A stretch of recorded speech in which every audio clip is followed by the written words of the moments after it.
On a tiny island in the eastern Aegean Sea, growing old doesn't look the way most of us expect. Here, reaching 90 isn't considered extraordinary. Even living past 100 happens often enough that birthdays barely raise an eyebrow. Doctors came looking for a secret. Journalists searched for a miracle food. Scientists expected to find a rare gene hidden somewhere in these hills. They were all surprised by what they didn't find: the village that forgot how to grow old. High in the mountains of Sardinia, there's a village where almost no one uses a calendar to decide when they're old. Men in their 90s still climb the same hills they climbed at 20. Nobody here retired because nobody ever agreed on when a person is supposed to stop. This cluster of stone villages sits in Nuoro province, cut off for centuries by mountains too steep for roads. Families here have farmed the same terraced hillsides for generations: fava beans, wild greens, sourdough bread made from grain ground the way it was 100 years ago, and a dark local wine called Cannonau, poured in small glasses and rarely more than that.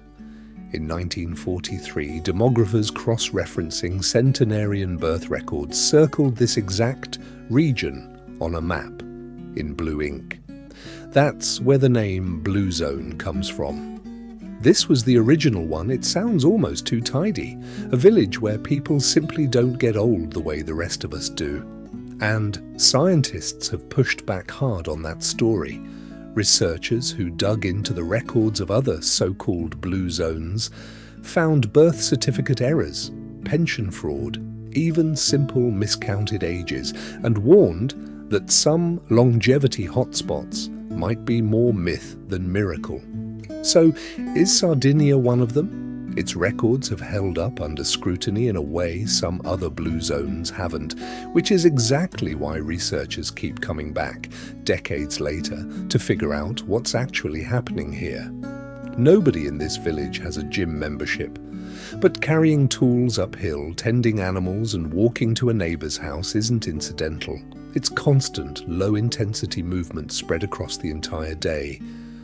That pattern keeps muscle actively engaged and metabolically active in a way that a single hour of exercise, followed by 23 hours of sitting, doesn't reproduce.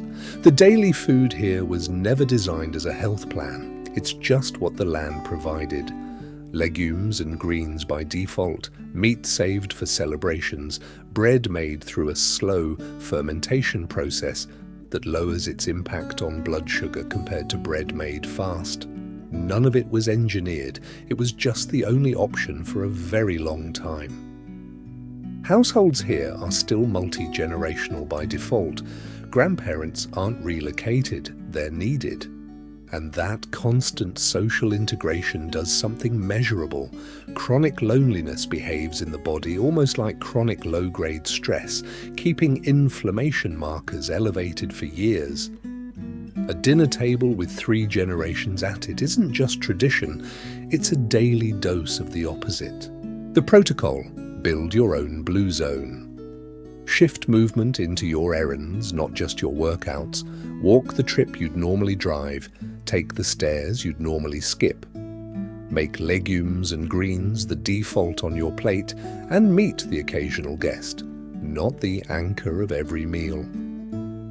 Rebuild a standing, recurring meal with people, weekly, not whenever it happens. Proximity has to be scheduled in a world that doesn't build it in for you anymore. Treat the wine is healthy takeaway carefully. In this village it means a small glass with food, not a nightly habit taken out of that context. He never tried to live to 100, he just never stopped needing to climb that hill, and never stopped having people waiting for him at the top of it. So the real question isn't which supplement replicates that, it's what, in your own life, could start feeling that necessary again.